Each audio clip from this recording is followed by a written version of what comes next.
हम लाते हैं top news, आपके फेवरेट टॉक शोज और अनलिमिटेड एंटरटेनमेंट सिर्फ यूट्यूब पर।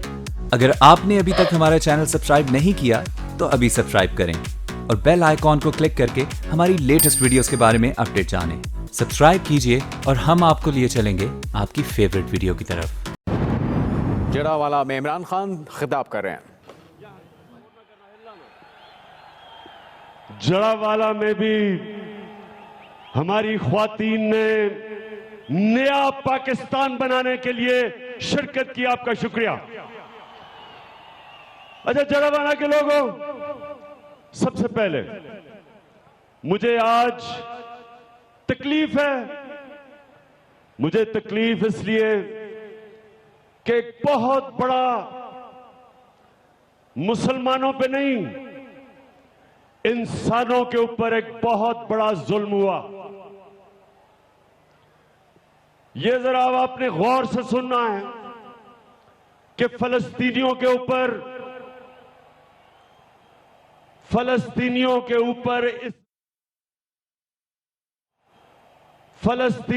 ऊपर इस्राइल ने कितना बड़ा जुल्म किया, ये जरा सुने।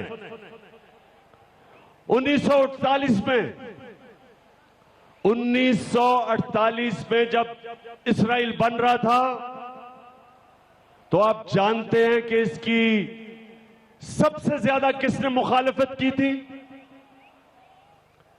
इस्राइल बनने की सबसे बड़ी मुखालफत कायदे आजम मोहम्मद अली जिन्ना ने की थी।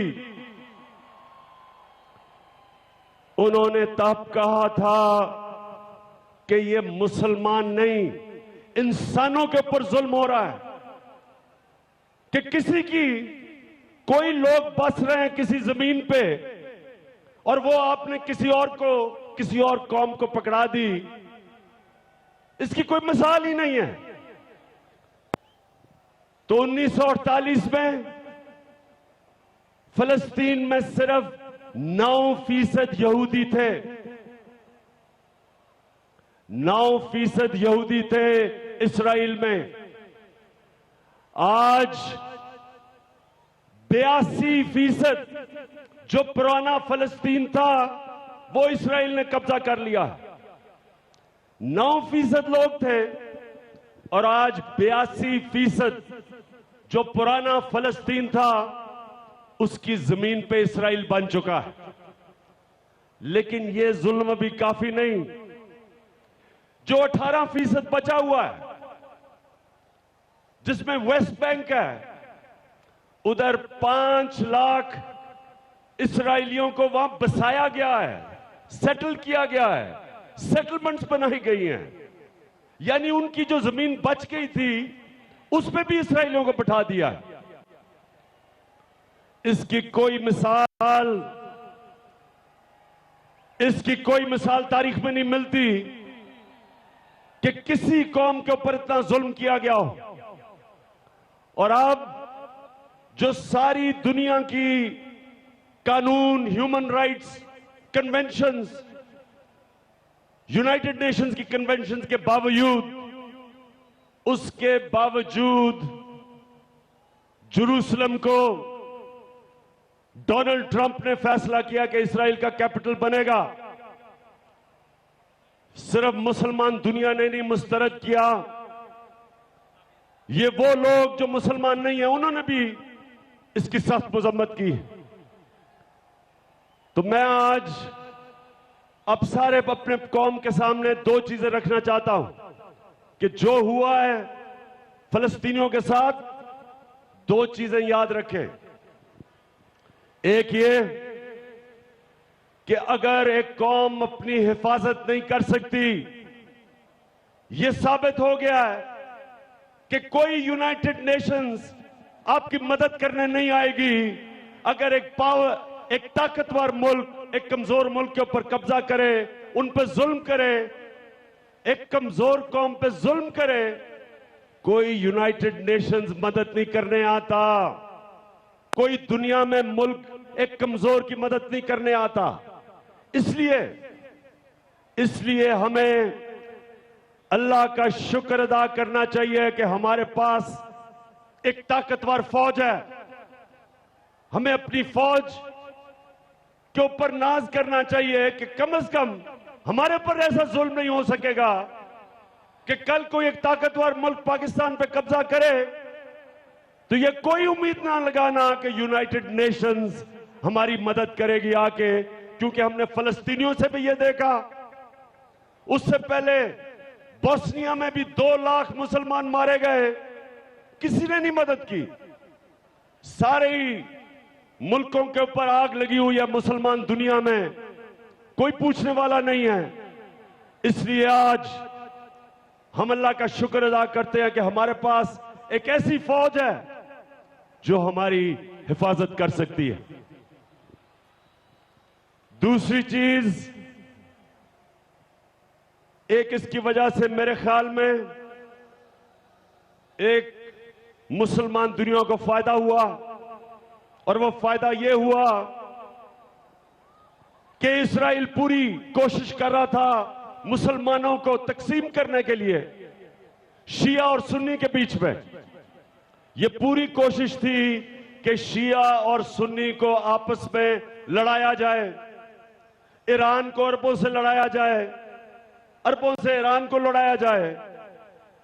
मेरा दिल कहता है कि ये जो हुआ है, जो अमेरिका ने किया, डोनाल्ड ट्रंप अमेरिका किया, डोनाल्ड ट्रंप ने जो किया है, इंशाल्लाह मुसलमान दुनिया उसके इस कदम की वजह से इकट्ठी हो जाएगी। इंशाल्लाह हम मुत्तहिद हो जाएंगे और ये इंशाल्लाह आगे जाके हमारा फायदा होगा। अच्छा जड़ावाना के लोगों, अब मैं आपको अब मैं पाकिस्तान की तरफ आ रहा हूं। आप सब जानते हैं कि मॉडल टाउन में 3 साल पहले 14 पाकिस्तान के शहरियों को कत्ल किया गया और तकरीबन 80 लोगों को गोलियां मारी गई। आप जानते हैं? हाथ उठा के बताएं, जानते हैं? याद है आपको? मैं जड़ावाला के लोगों, जो मैं आज आपको बात कहना चाहता हूं, ये याद रखना, जब एक कौम जुल्म और जालिम के सामने नहीं खड़ी होती, उस कौम के ऊपर जुल्म बढ़ जाते हैं।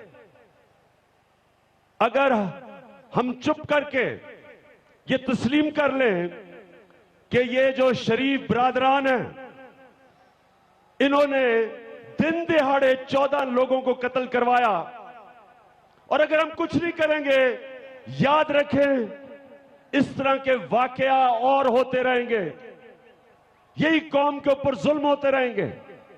तो मैं आज उन 14 लोगों को जिनको कत्ल किया, जिसमें से 2 औरतें थीं, 2 माएं थीं, जिनको इन्होंने पुलिस के जरिए सामने खड़े होकर गोलियां मारी, मैं आज आपको कहना चाहता हूं कि इंशाअल्लाह हम निकलेंगे। तारुल कादरी, आज मैं तुम्हें यहां से पैगाम दे रहा हूं कि हम आपके साथ निकलेंगे, जो भी आप करना चाहे हम आपके साथ करेंगे।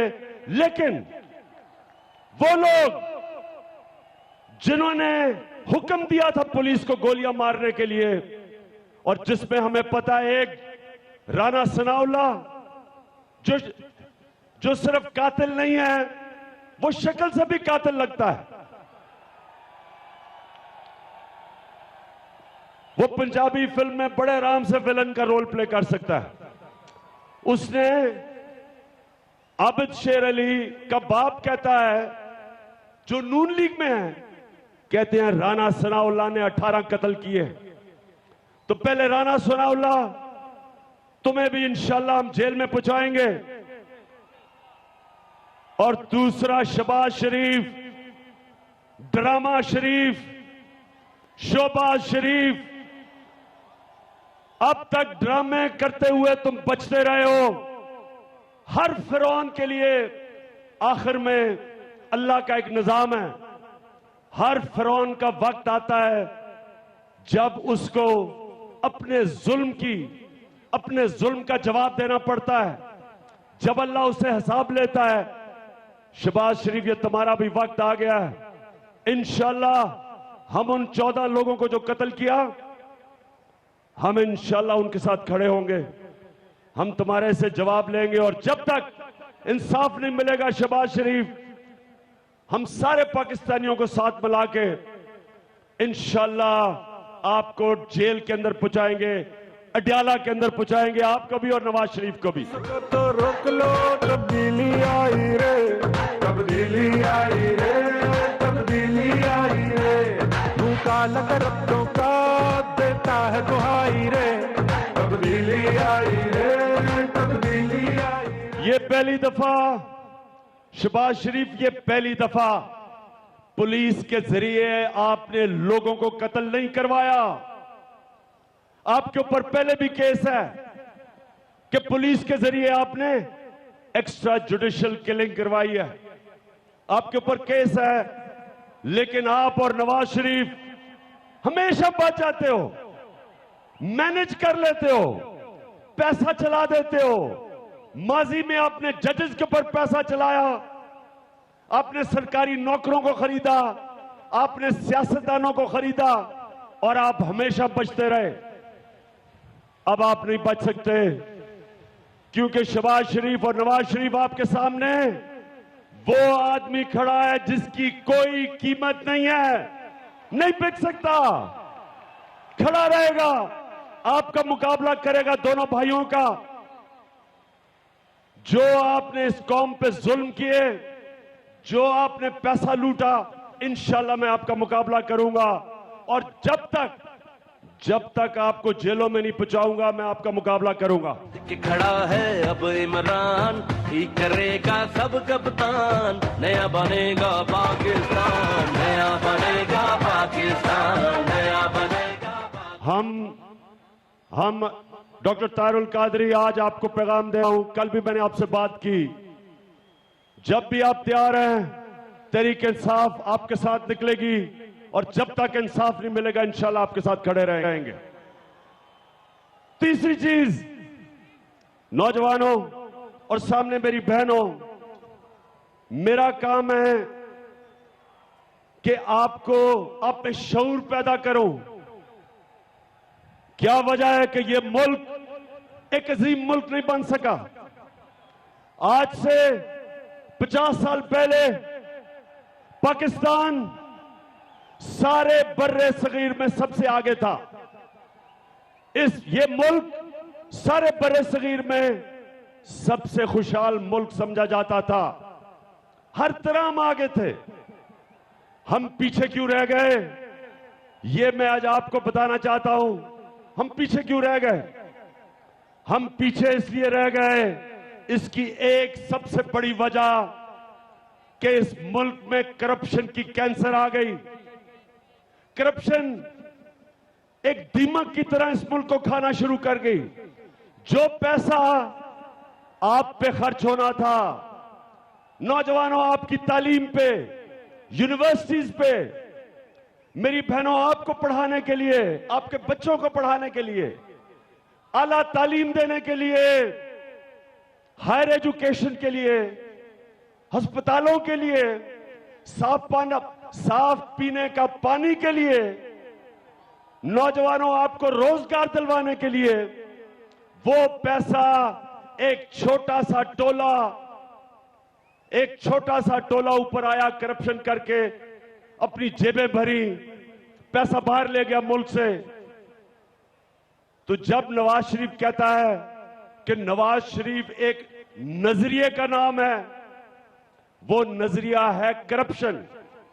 वो नजरिया ये है कि धांधली करो, इलेक्शन जीतो, इलेक्शन में पैसा खिलाओ, रिटर्निंग ऑफिसर को पैसा चलाओ, इलेक्शन कमीशन में पैसा चलाओ, इलेक्शन में अवाम का पैसा खर्च करो, जो अब खर्च रहे हैं। जो शेख रशीद ने कहा कि तकरीबन 10 अरब रुपया कैप्टन सफदर और राना आफ्ताब, शेख आफ्ताब, अभी पब्लिक अकाउंट्स कमेटी में पता चला तकरीबन 10 अरब रुपया ये इन्होंने खर्च किया, अपने लोगों को दिया इलेक्शन जीतने के लिए। रिश्वत है ये। कहीं दुनिया में यह नहीं होता, कहीं दुनिया में पैसा आवाम का पैसा नहीं दिया जाता पॉलिटिशियंस को, एमएनएस को, कि वो इलेक्शन पे खर्च करें और जीते। ये कहीं नहीं होता। तो पहले पैसा खर्च करके इलेक्शन पे धांधली करो, पावर में आओ, और फिर पावर में आके बड़े बड़े मंसूबे बनाओ, बड़े बड़े मंसूबों, मेट्रो, ऑरेंज ट्रेन, उनके ऊपर 1000 का अगर मंसूबा है 2000 का बनाओ, 1000 अपनी जेब में बाहर भिजवा दो। यहां से बड़े मंसूबों में से कमीशन कमाओ, पैसा बाहर भिजवा दो, और बाहर अपने बच्चों को बिठा दो। लंदन में हुसैन और हसन नवाज बैठ जाएं, इधर इशफाक डार अपने बच्चे दुबई में बिठा दे, बच्चे अरबोपति बन जाएं, और नवाज शरीफ कहे जी मेरे पास तो कुछ है ही नहीं। बच्चों को जब पूछो, वो कहें जी हम तो बर्तानिया के शहरी हैं, वो कहे जी हमारे पास तो बर्तानिया का पासपोर्ट है, और वो वापस पाकिस्तान ना आए। ये है तरीका, ये है नजरिया करप्शन का नवाज शरीफ का। और इसके साथ इदारों के ऊपर लोग बैठा दो, करप्ट लोग इदारों पे बैठा दो। नैब के ऊपर अपना एक करप्ट आदमी, जिस तरह वो कमर जमान था, वो बैठाओ। एसईसी पे हिजाजी को बैठा दो, एफआईए में अपने लोग बैठा दो, तो आपको कोई पकड़ेगा ही नहीं। इदारे भी तबाह करो, पैसा भी बनाओ, मुल्क को भी तबाह करो, जिसकी वजह से आज हमारा मुल्क पीछे रह गया। तो हमने जड़ावाला के लोगों, कौम जाग चुकी है, कौम ये समझ गई है नवाज शरीफ का नजरिया करप्शन। तैयारी कर लो, इलेक्शन चंद महीने में, आपका कप्तान आपके सामने है, और ये मैच इंशाल्लाह हम आप पाकिस्तान को जीत के दिखाएंगे। हमने जो मुल्क बनाना है, जड़ावाला के लोगों में और मेरी बहनों, ये सुने, मुल्क मैंने, मेरा पाकिस्तान जो नया पाकिस्तान है वो क्या होगा। देखिए, सबसे पहले एक मुल्क, कौम ऐसे बनती है जब उस मुल्क के अंदर इंसाफ होता है। यह बड़ा समझने की बात है। इंसाफ का मतलब कि कमजोर को ताकतवर से तहफ़्फ़ुज़ मिले कानून के जरिए।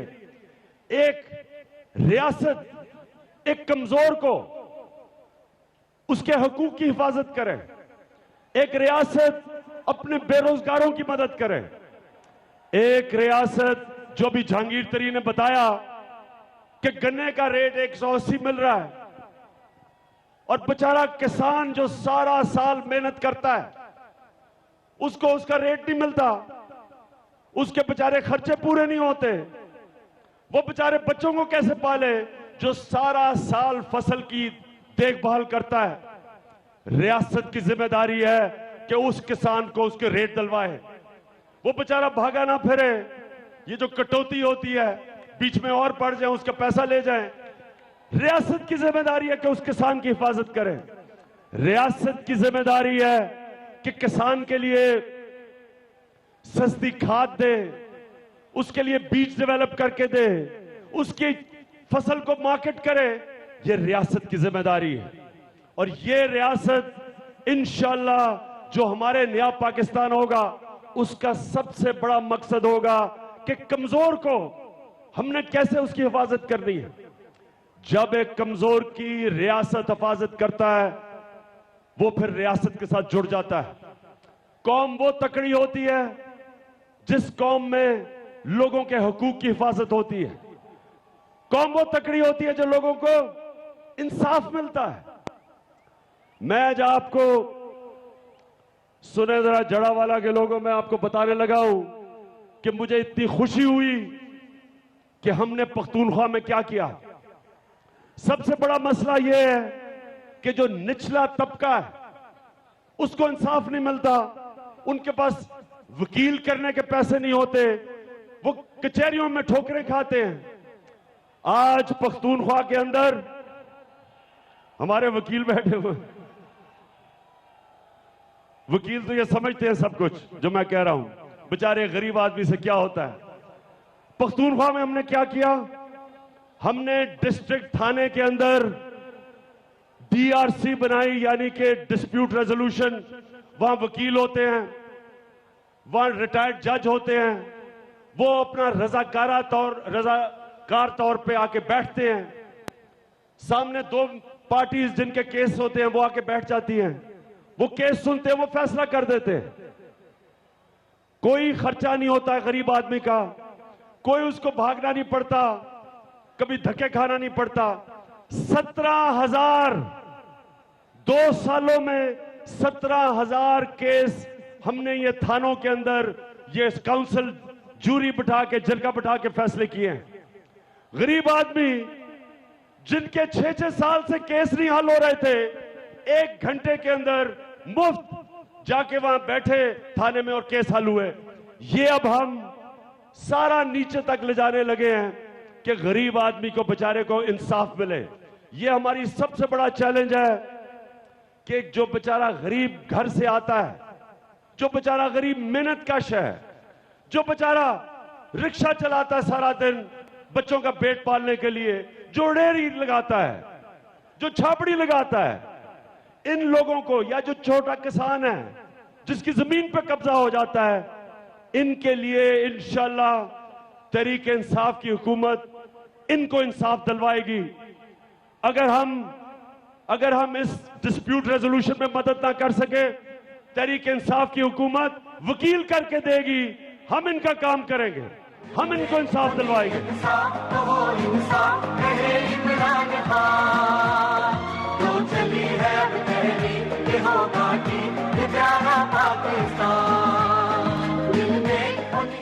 माशाल्लाह, इतने तो मुझे अंदाजा नहीं था कि जड़ावाला में इतने लोग होते हैं। मैं तो छोटी सी जगह सोची थी, तो मैं चुप। और फिर दूसरी चीज ये समझने वाली है नौजवानों, देखें, मुहज़्ज़ब माशरे के अंदर, मुहज़्ज़ब माशरे में सबको मौका मिलता है आला तालीम हासिल करने का। यूरोप चले जाएं, मुफ्त तालीम सरकारी स्कूलों में, सबसे अच्छी तालीम, सारों को मौका मिलता है। गरीब को, अमीर को, उसका बच्चा जाए और तालीम हासिल कर ले। गरीब का बच्चा भी मुल्क का प्राइम मिनिस्टर बन सके, इंजीनियर बन सके। इस पाकिस्तान में 3 तालीम के निजाम है। 8 लाख बच्चे इंग्लिश मीडियम में, सुने, 8 लाख बच्चे इंग्लिश मीडियम में, 24 लाख बच्चे दीनी मदरसों में और 3 करोड़ बच्चे उर्दू मीडियम में सरकारी स्कूलों में। अब मुझे यह बताएं कि 20 करोड़ की अवाम में आला तालीम मुश्किल से 1 लाख लोगों को, बच्चों को मिलती है।